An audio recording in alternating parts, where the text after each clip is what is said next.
entra na empresa, põe a roupa do trabalho, vai lá, faz a função, tchau, muito obrigado, até amanhã. Sim. Vai muito mais além, né? Sim. Com essa questão do Eu diálogo. acho importante isso, essa cultura do diálogo, porque a gente acaba se entendendo também o outro, né? Às vezes você tem funcionários que não estão passando por momentos difíceis, e é importante você ter essa proximidade, né? Eu não falo que a gente tem que também fazer da nossa empresa uma sessão de terapia, não é isso. Não é essa a ideia. Mas eu acho que a gente tem que entender que a gente está lidando com pessoas, com seres humanos, que têm as suas vidas, né? E às vezes você tem até um determinado funcionário que ele sempre foi um Excelente excelente funcionário. funcionário, um exemplo, né, para Uhum. os outros, e às vezes ele começa a ficar diferente, né? Então, Exato. às vezes é hora de chamar e falar, ó, O o que que está está acontecendo, acontecendo? né? E às vezes a pessoa até espera um pouco isso da empresa, né? Do seu líder, né? Que ele, né, ter esse feedback, né, da mudança, do comportamento que ele tinha, que era um exemplo, não que chegou a ficar muito ruim, mas já ficou um pouco diferente, né? Uhum. Então você ter esse feedback, o feedback das mudanças, né, que a empresa, Isso. porque toda empresa passa por mudança todos os dias, né? A gente Exatamente. vive por questões de N motivos, né? Financeiras, questões do mercado, questões de uma nova, né, forma de gerir que a empresa tá incluindo, né? Uhum. Então, ouvir o feedback do funcionário também é importante para descobrir alguma coisa que a empresa imaginava que ia funcionar, que não está funcionando, e que de repente pode evitar, né? Porque nós estamos falando aqui das questões das ações trabalhistas, né? Que pode evitar uma futura ação trabalhista lá na frente também. Então, ter espaço para o feedback também é importante. Eu acho assim que essa comunicação clara com o seu funcionário é extremamente importante. Existe um momento que eu falo que é o momento que você está encerrando o contrato. Eu vou falar nisso, que é um ponto que eu acho importante e as empresas quase não enxergam isso como um momento importante.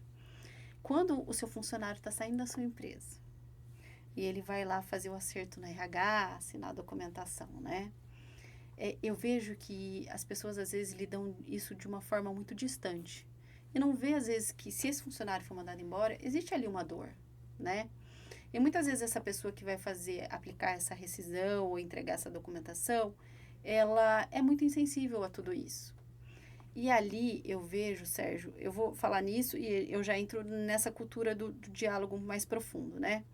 Eu vejo que ali é um momento que você é crucial em muitos momentos, tá?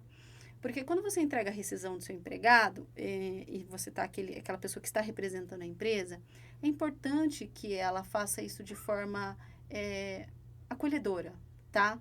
Lembrando que aquele empregado serviu aquela empresa durante muito tempo. E ela faça o quê? Um acolhimento, explicando para ele tudo que está sendo pago, tirando as suas dúvidas, né? Que ele vem ali, às vezes, já com receio. Será que eu vou receber tudo certo, né? A cabeça da pessoa, às vezes, está a milhão, né? Uhum. Então, uma pessoa que acolha, que explique, olha, você está recebendo isso, aquilo, né? Isso, é importante isso, tá? E quando a gente fala de diálogo dentro de uma empresa, essa sensibilidade, isso é importante, você perceber o seu empregado. O empregado, às vezes, que está há anos com você, como você falou, e às vezes ele não está numa fase boa, ele está, às vezes, passando por um momento de saúde um pouco mais complicado, ou passando por um divórcio, como eu vejo muitas vezes, pessoas, às vezes, em cargos de responsabilidade, e às vezes você percebe que ele passou uma coisa, passou outra. Ter esse olhar humano para essa pessoa, né? Você não está bem, você quer tirar uns dias, quer tirar né? Vamos conversar um pouco?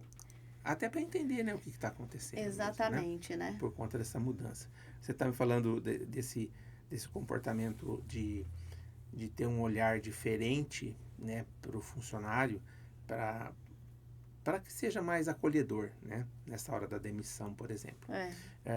E que e me fez, né, lembrar de uma questão que também é novo nas empresas ainda, a questão do compliance. Compliance está em alta. O compliance está em alta. Né? Então, você determinar dentro da sua empresa aquilo que pode e aquilo que não pode. Né? As regras que são aceitas. Sim, né? as normas. As normas e os comportamentos que são aceitos ou não para você estar dentro daquilo que é possível, aquilo que da cultura que a empresa permite. Exatamente. Né? Isso falando de uma maneira mais geral, né? Isso também interfere nessas questões da relação do trabalho, para ter uma auditoria interna para saber se as obrigações trabalhistas estão sendo cumpridas, não, até mesmo por uma falha, como nós já falamos aqui, né? Hoje, eu não sabia que tinha que marcar o ponto às 7h58, achava que tinha que ser às 8, né? Então, estou pensando numa empresa um pouco maior, né? Se bem que o compliance hoje está chegando até nas empresas menores. Sim, já, né? Está tão em alta, né? De você estabelecer regras. De certa forma, essa questão do compliance pode ajudar numa redução de possíveis ações trabalhistas? Eu não tenho a menor dúvida. O compliance hoje ele veio mesmo para ajudar, né, as empresas a cumprirem as normas que já existem, né? A legislação trabalhista, né? Porque ele se torna, ele fala que sim,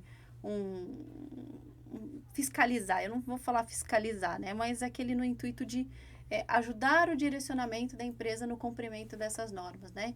Então, ele está ali pela empresa verificando isso, né? Sejam as normas internas, sejam a CLT. Então, tudo, ele tem essa intenção realmente.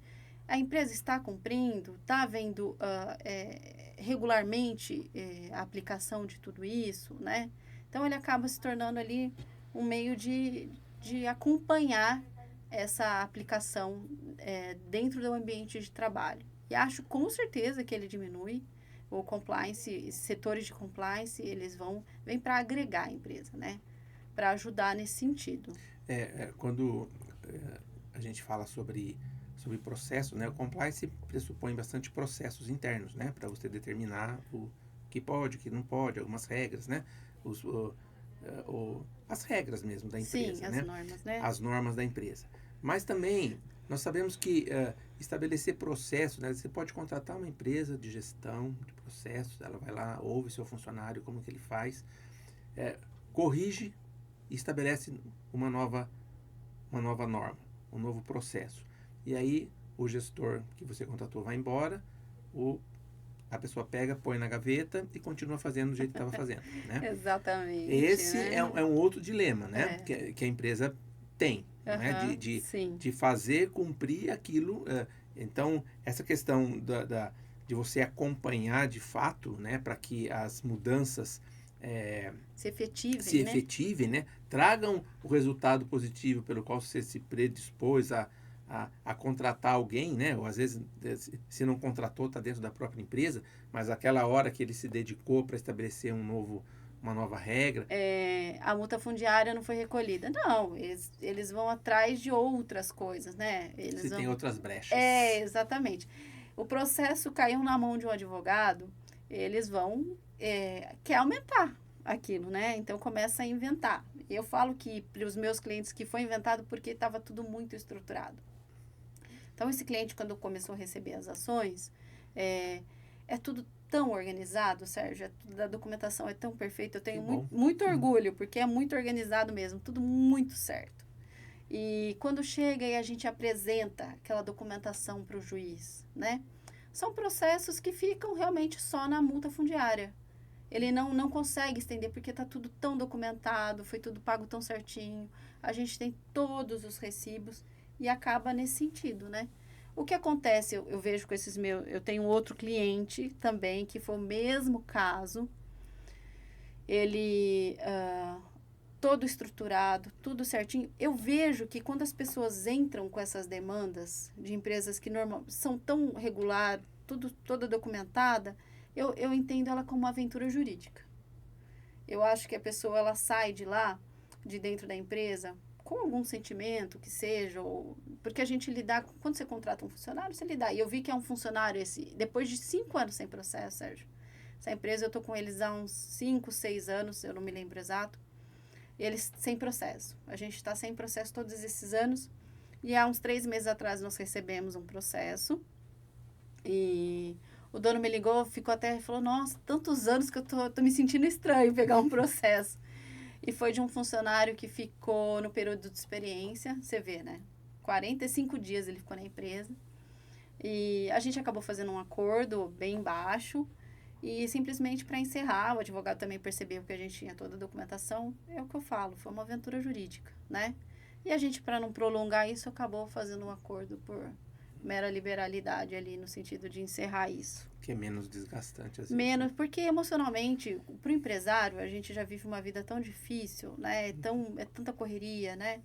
E ele não quer mais esse desgaste, né? Eu vejo, às vezes, muita gente que me procura, quando recebe a famosa notificação judicial, aquilo abala a pessoa, como aquilo deixa ela muito mal, né? Então, ainda mais quando o empresário ele é correto, né? Que ele tenta fazer o melhor. Às vezes nem ele é 100% correto, mas ele está sempre tentando fazer o seu melhor. Isso realmente tem um impacto grande. Então, a gente pode, né, se pudesse fazer um fechamento aqui, né? Se a gente pudesse fazer um fechamento, porque a gente tem muita história né, tem muito assunto para trazer, mas se a gente pudesse fazer um fechamento. Então, é como se a gente poderia dizer que uma empresa que está mais organizada do ponto de vista do que é o correto, a forma com que ela tem que tratar o seu funcionário, pensando na questão das leis do trabalho, pensando na CLT, desde o cartão de ponto, de fazer uma rescisão de acordo com o que de fato ele tem de direito, né? Correta, justa. Essa orientação de um profissional para dar uma estruturada quando percebe que está, todo mês tem uma ação trabalhista, eu não aguento mais, né? Então, é porque tem alguma brecha ali, uma falha falha no processo. Então, quando a gente pensa que se estiver mais organizado, se estiver funcionando a organização que alguém se propôs a fazer, né? Porque Sim. não é pôr na gaveta, como eu falei, né? Não. Tem que organizar e pôr para funcionar. Exatamente. De acordo. A gente vai diminuir a chance de ter que fazer uma indenização por um erro, por uma falha. Vai diminuir. Não tenho dúvida. Eu posso te afirmar que sim, que vai diminuir, tá? Uhum. Uma empresa que ela se reestrutura documentalmente, que ela consegue aí ter gestores que estão alinhados com a filosofia dessa empresa, que seja uma filosofia que respeita os seus funcionários, que estimula, às vezes, um crescimento, que tenha que não seja um setor de compliance, mas que tenha um setor que cuida, que tenha esse olhar dentro da empresa, no sentido de respeitar o seu funcionário, né, do cumprimento também das suas normas. Eu te digo, eu te afirmo que eu não tenho dúvida que as demandas vão diminuir ou cessar. Porque o funcionário, quando uma empresa entende o que ela está fazendo, quando ela documenta isso, o funcionário ele sente essa segurança. Uhum. Eu percebo que quando o funcionário sai de uma empresa com aquela ideia assim, com uma dúvida, tem alguma coisa errada.